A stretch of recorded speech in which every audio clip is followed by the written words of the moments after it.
Ladies and gentlemen, boys and girls, and children of all ages, from Eric Lima Shenanigans of 1977. Hi, this is Lima Kasem, telling you to keep your feet on the ground and keep reaching for the stars in Top of the Shenanigan charts, where our host talks about his personal top favorite things in pop culture, whether it be top 5, top 10, top 15, top 20, top 25, top 30, or even top 40. And now here's our hosting DJ to spin you all his personal favorite hits, Eric M. Lima.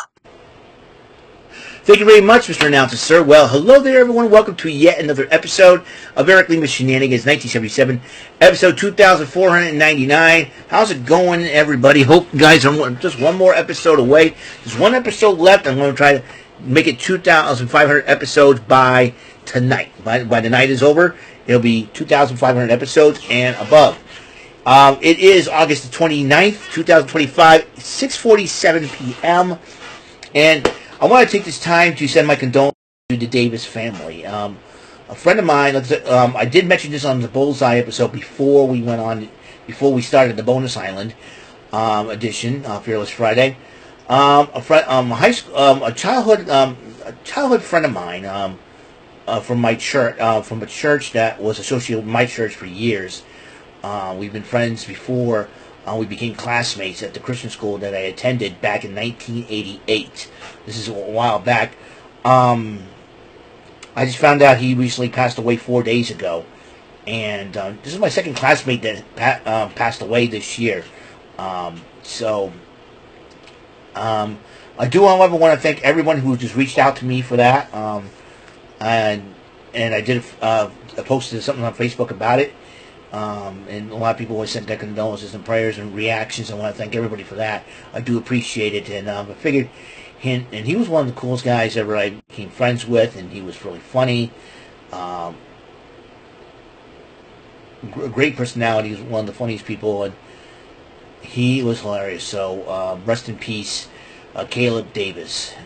Davis. And I haven't heard about anything about a funeral or anything like that yet. If it's locally here, I'm going to try to make a great effort to attend the wake and funeral and all that. If people will send me information on it. So I would love to see some people, some old friends again. And I kind of wish it was under better circumstances.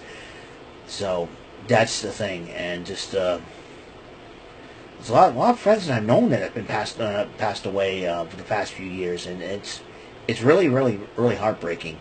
But every time someone I know, it makes me think a lot about things, and just I'm hoping that I'm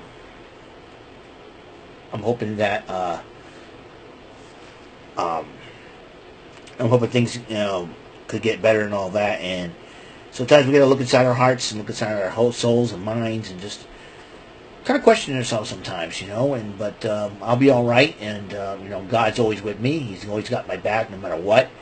Like I said, it's been a rough month of August, and I'm glad it's almost over, folks. You know what I mean? It's one of those things where you just want to, if I feel like saying, if August was a person, I'd kick him in the nuts. That's how much I hate this month. The sad part is the only thing that was great about this month was the Portuguese feast that I attended over the first weekend of August, man. And so it was only a Saturday and Sunday affair for me. So unfortunately, it's always family day and those. So I figured I'd go in that time. So what am I talking about today on this episode of the show? So again, I want to thank everybody for their thoughts. Today, this is a Top of Shenanigan charts, the 28th edition of it. And it's 10-7. I'm trying to watch Ring of Honor Death Before Dishonor's 0 Hour. So I'm going to try to make this quick as possible here. And it might be a short video. I'm always trying to make... My goal is trying to make these videos 10 minutes and above. Every single episode of the show. That's what I'm all about. Well, as you know, the video games, they've been coming out. They've been having a lot of Nintendo Directs. This game's coming out soon and all that good stuff. Now, as you know, last year, the biggest shock of the upcoming games was the Marvel vs. Capcom Fighting Collection. I mean, if you ever, I just cannot believe this has even happened. I was like, I wish I could give you like a live reaction of when this first came out. Like I said, I would have done that, and just it is amazing by how I didn't even think this was going to come out, not even for a Nintendo Switch, and this is the first time it's ever happened, and just I felt like asking myself, how did Capcom and Marvel pull this off? How can they do it without Disney's knowledge or something like that? And I'm still baffled by that, but it happened.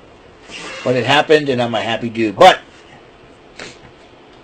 But this is mostly for my Nintendo Switch, and to me, getting these games would be making my Nintendo Switch the ultimate arcade system for me, because in fact, there's a lot of games out there that have yet to be released on home console, and it's a huge deal. And like I say, Capcom's got a few games left that is like still up in the air, up in limbo, shall we say, up in gaming limbo. Games like the Dungeons and Dragons side-scrolling beat-em-ups, the Shadow over Mystara, Tower of Doom.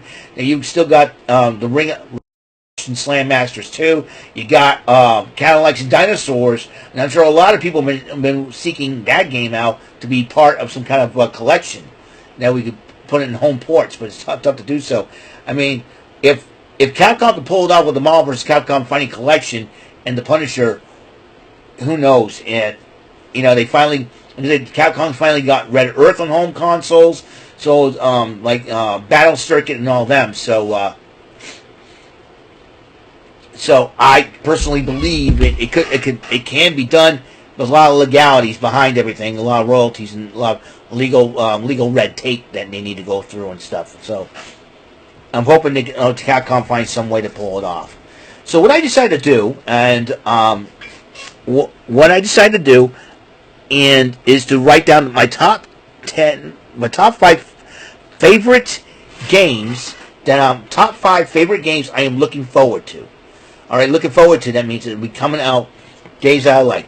Now, the honorable mention, I'm going to say Mayhem Brawler 2, because they have fighters that can transform into werewolves and fight and many different animals. It's almost like Bloody Roar. If you remember that, it's like the fighting games, like Bloody Roar meets Final Fight, almost, or Streets of Rage, where the fighters you control in the side-scrolling beat 'em up transforms into kind of animal beast and starts fighting, beating up punks off the streets and like that. So Mayhem Brawler 2 was one of my favorites.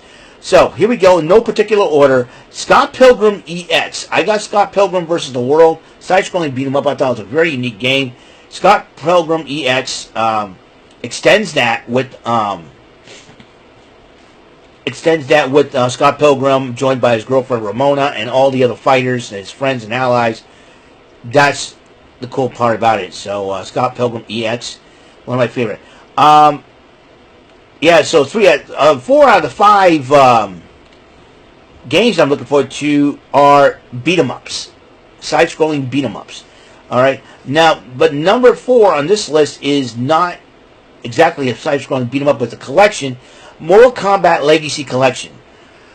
Now it's like the first 3 Mortal Kombat games. You get Ultimate, you get Mortal Kombat 4, Mortal Kombat Trilogy. Those are the games and most of them will be coming from Nintendo Switch ever, so it's going to be great to have these games on from the Nintendo Switch. Mortal Kombat Legacy Collection, looking forward to it. And that's coming out in December, I believe, December the 12th, maybe 13 days before Christmas. So anybody on Mortal Kombat out there, say, hey, got a Christmas gift for you. So make sure they have a Switch. Number 3, Toxic Crusaders. That is now going to be a side-scrolling beat-em-up that's also coming out in December.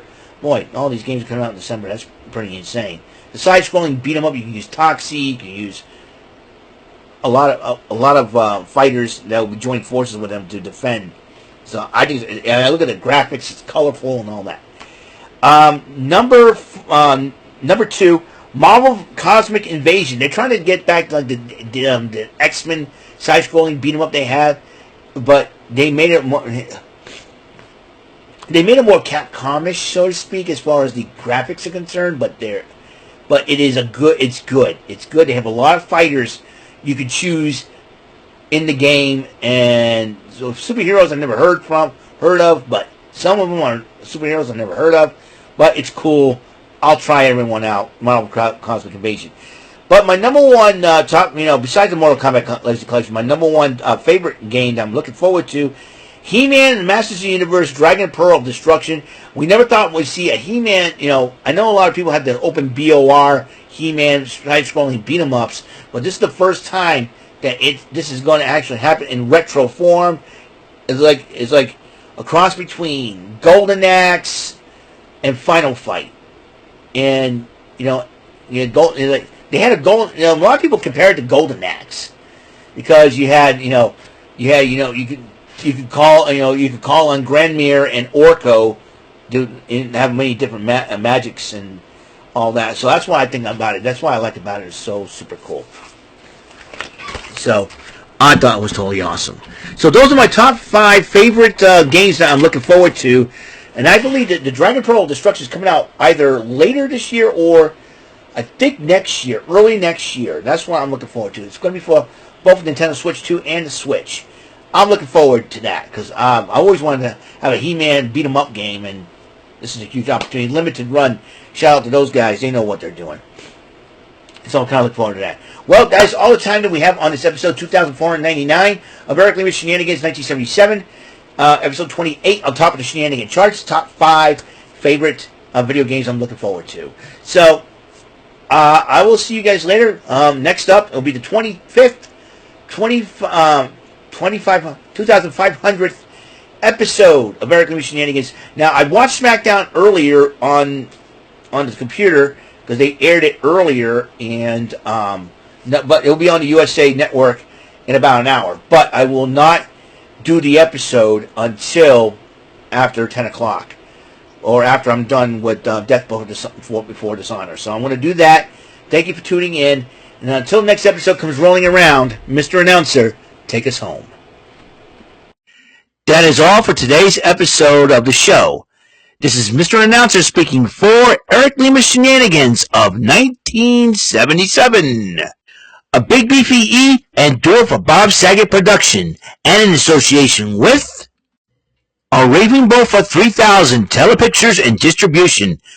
Thank you for watching another episode of Eric Lima Shenanigans of 1977. See you later on the next episode of the show. Goodbye for now.